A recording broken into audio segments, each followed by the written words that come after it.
São três irmãos convivendo no mesmo ambiente, tendo as mesmas formações, ouvindo os mesmos conselhos, as mesmas orientações. Dois desses três irmãos decidiram inclinar para o caminho correto da vida. Teve a Bíblia como manual do Criador, do Pai amoroso, para a sua criatura, para o seu filho. E dois daqueles três irmãos começaram a aplicar todas as instruções contidas na Bíblia na sua vida diária. Dois optaram em sempre ser verdadeiro, em inclinar para o caminho da justiça, para o caminho da fidelidade, para o caminho do trabalho honesto, do trabalho íntegro, pelo caminho de Deus.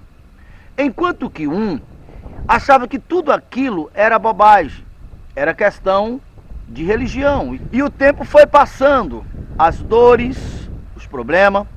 Conclusão: é porque eu não tive sorte, mas da próxima vez eu vou ter sorte.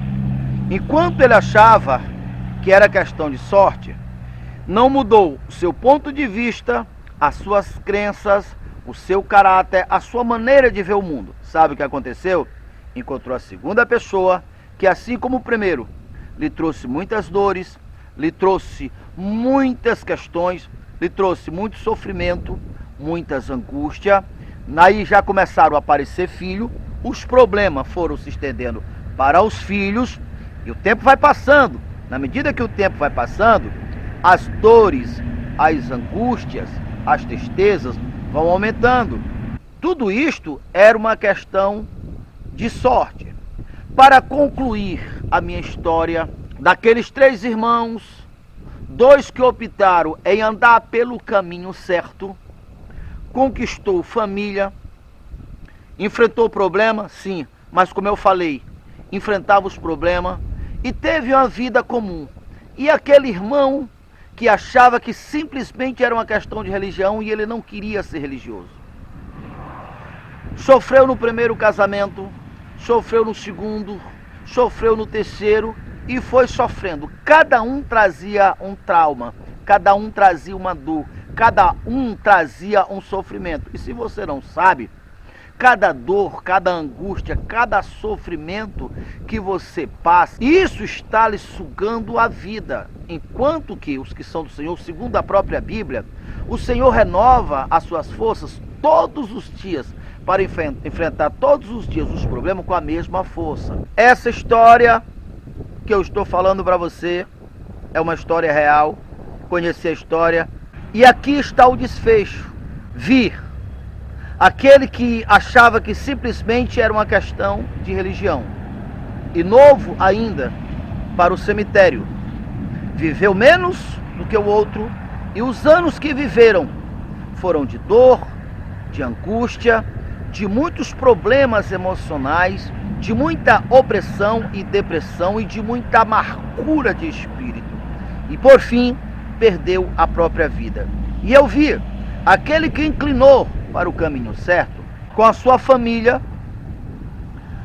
em um automóvel, tendo a sua casa própria, tendo capacidade e força para enfrentar os desafios do dia a dia. E aí eu lhe pergunto, os resultados finais desses dois exemplos, foi uma questão de sorte ou foi uma questão de escolha? Será que você ainda vai acreditar que é uma questão de sorte? Meu amigo, o mundo está configurado, Deus configurou o mundo. E o mundo reconhece e devolve para cada um na medida da sua semeadura. Quem semeia vento, colhe tempestade. Quem semeia ações irresponsáveis, colhe dor e sofrimento. Mas se você decidir colher uma boa semente, a semente da vida, a semente da verdade, a semente da prudência, da honestidade, da fidelidade, você também irá colher compatível com a sua semente. Porque cada semente produz frutos segundo a sua própria espécie. Você já parou para pensar o que é o Evangelho? O Evangelho é o poder de Deus. O Evangelho é a força que já venceu a morte. É por isso que o nosso adversário, o nosso inimigo, tem interesse de primeiramente fazer você acreditar que não existe essa coisa de inimigo, de diabo, de Satanás. Não existe. Isso é uma coisa da mente religiosa. Porque, obviamente, se você não acreditar que existe um arquiteto que maquina o mal, você nunca vai se preparar para se desviar do mal que ele enfrenta, dos males que ele cria, dos laços. Como a Bíblia diz que Deus nos livra do laço do passarinheiro, está falando do diabo. Jesus disse: eu vim para que tenha vida e vida com abundância. Mas o ladrão só veio para matar, roubar e destruir. Então o Evangelho é a força que é liberada, a única que pode vencer ou superar a morte. Quando uma pessoa começa nesse caminho, o salário do pecado sempre é a morte. Todas as vezes que você toma uma atitude em desacordo com o que é verdade, com o que é o caminho que dá acesso à vida, Jesus disse: eu sou o caminho, a verdade e a vida, ninguém vem ao Pai senão por mim. Todas as vezes que você erra, você não vai pagar com real, você não vai pagar com dólar as consequências do teu pecado, você vai pagar com sua própria vida, porque o salário do pecado é a morte. Para você que tem sonhos perdidos, essa partida ainda não terminou.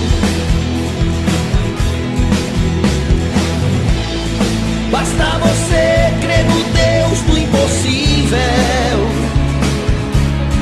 Você vai ver teus sonhos baterem em sua porta, dizendo a você: estava perdido, mas estou de volta. Você vai ver seus sonhos baterem em sua porta, dizendo a você: estava perdido, mas estou de volta.